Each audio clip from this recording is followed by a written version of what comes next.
Good evening, everyone, and welcome to the Daily Wrap for what was Tuesday, the 4th of April, 2023, a chill streaming day yet again. I'm liking how we're alternating back and forth between more stressful days and more chill days, and today was definitely the chill day for sure. On the Level 1 podcast today, we had a major segment discussing the upcoming birthday event this Friday. It's a birthday marathon celebrating my 41st birthday, and we're going to do a good variety of stuff. One of the major topics of discussion was Tier Maker and how we can actually make Tier Maker work for this event. And after discussing it for a while, I was actually like super pumped to do it. We came up with all these cool ideas of things that we could rank, and that would probably be really fun to discuss live and have people, arguing about what tier does this go? Is this better than this?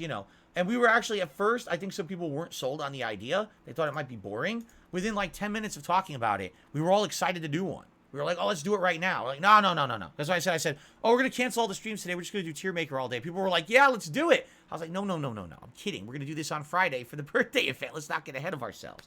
So it was a pretty chill podcast today.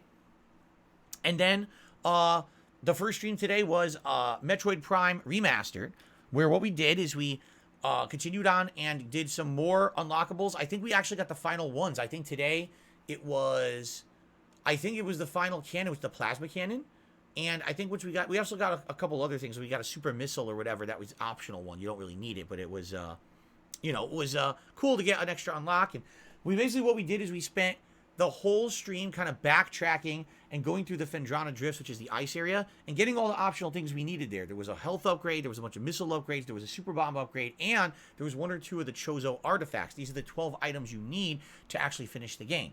So we got everything there. Then we went back to the mines, and we did the story in the mines, which included, again, doing things with this new plasma gun that we had and fighting a big boss. I'll be honest, today was frustrating. And the reason that today was frustrating is because we're getting to the end of the game. It's some of the hardest platforming in the game, and this is where some of the control issues start to arise. For example, some delay in the button inputs, some dropped inputs, and wonky physics trying to land on these big mushrooms that are in the dark, by the way, so you can't really clearly see them. Even with the visor on, it's hard to see. And then you have to use the grapple beam to start swinging, and the grapple beam, I hate to say, isn't like swinging in any other game. Any other game where you're swinging on a rope or whatever, you gain momentum when you swing back and forth. You can aim and maneuver. In this game, you can't. It's like you hook on, and you got to go for a swing. Yes, you can hang on, but you don't gain momentum. You just got to kind of go for it. And a lot of the times you miss. You can't even jump to gain momentum during the swing. So it's very frustrating. And a lot of the times I fell. I had to backtrack. I keep going through the whole room again. Then on top of that, at the end of the stream, they added new enemies, which are basically the toughest enemies in the game, the Metroids, that are the powered-up ones, where you need to have each particular weapon type, yellow, red, or white, or purple, to kill the Metroid. You have to shoot them with the special weapon, but sometimes you're fighting multiple colors at once, and it's like, oh my god, it's like the definition of tedium.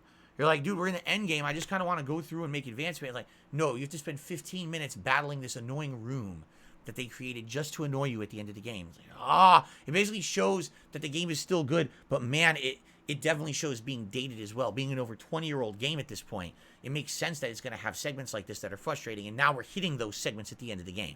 The good news is, we got far enough. It looks like next time around we're beating it. I think we got 7 of the Chozo artifacts, 7 or 8, so we only have 4 or 5 left to get. And there's like I said, there's really no other major upgrades. Maybe an optional health upgrade here or there, but we are pretty good to go. Next time around, I feel we're definitely beating the game. So great progress today in Metroid. Then on tonight's late stream, it was Elder Scrolls 4 Oblivion, and we had some chill fun continuing on many segments of the Mages Guild. Then it kind of hit a wall and said, okay, well, it'll continue later. I don't know what triggers it continuing later. But we got that far, and then we started resuming the Fighters Guild, which I didn't even realize we had more left, but we did. So we went back to Anvil, did a quest there. Then we went to Caden Hall. We're doing quests there. So it's good. We're making good progress now in the guilds that have kind of been ignored since the beginning. We're going back to them and doing them now. So great progress there as well. The one thing that happened that's kind of disturbing, you may have seen the video. I made a special video about it between my break. I got threatened by a detractor because this detractor's upset because someone is impersonating me and hitting them with false copyright strikes and taking the videos off their detractor channel. I have nothing to do with it. I didn't do the false strikes. I have no power whatsoever to withdraw the false strikes. I've tried contacting YouTube before about this, years before, and they don't do anything about it. Their opinion is, if you're not the person doing it and you don't have that claim tied to your channel, you have no involvement with it. It's to do with the person getting the claim. They have to counterclaim it. They have to contact a lawyer or whatever if they feel that it's abuse or whatever. That's what they have to do. So I can't fix it. But I got threatened by this Snort Hogan detractor person who I don't know who they are. I've never seen their content. I'm assuming they're just a detractor who makes fun of me constantly using my content. I don't know. I don't watch it. But basically, this person is threatening me saying, if you don't get these false strikes against me cleared up, I'm going to hit you with my own false strikes. And they even posted it up on Twitter. Like, they're literally showing publicly on Twitter, I'm intending to commit a crime against you. Genius, right? So I made a video about it, and the thing is there anything I can do? No, I'm not involved. I don't copyright strike my detractors. I don't do that shit. I don't care about it. I've openly told them, hey, use my content as a transformative work. You're protected under law. You can do it. Just leave me out of it and don't bother me. I'm doing my own positive thing, right?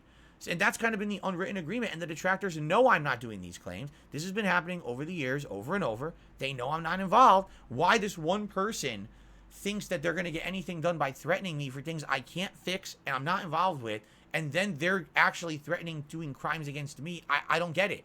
There's no logic to it. It sounds like an illogical idiot just spouting out nonsense because they're upset because someone's harassing them. Welcome to the fucking party, right? Like, this is what happens to me daily, and I just got to put up with it. You got to deal with it too. It's shit, I agree. No one's channel should be in threat of being shut down for false claims, but I can't fix YouTube's broken system. I don't work for YouTube, I don't run it, and I have no control over their nonsense. You know, you got to get a lawyer, or you got to reach out to YouTube yourself, and you got to try to get this stuff reversed. That's all I have to say. I can't fix it. If I could, I would. I've tried years ago.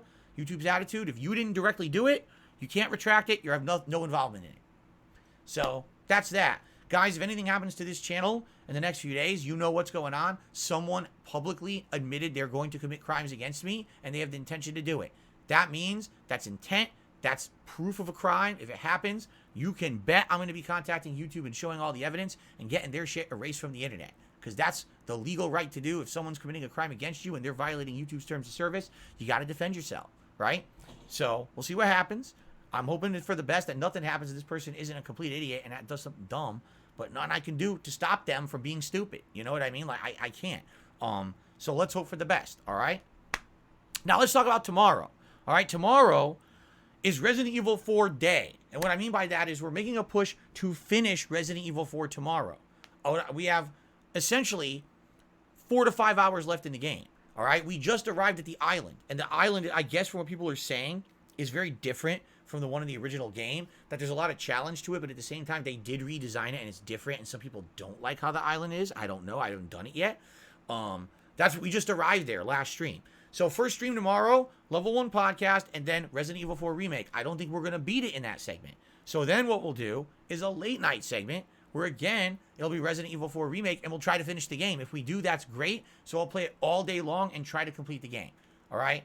If I happen to be lucky and beat the game on the first stream, then the late stream will be Like a Dragon Ishin. I don't think we're going to be beating Resident Evil 4 Remake in 3 hours. We have 4 chapters left. I don't think we're beating 4 chapters in 3 hours. So more than likely, it's going to be all day long.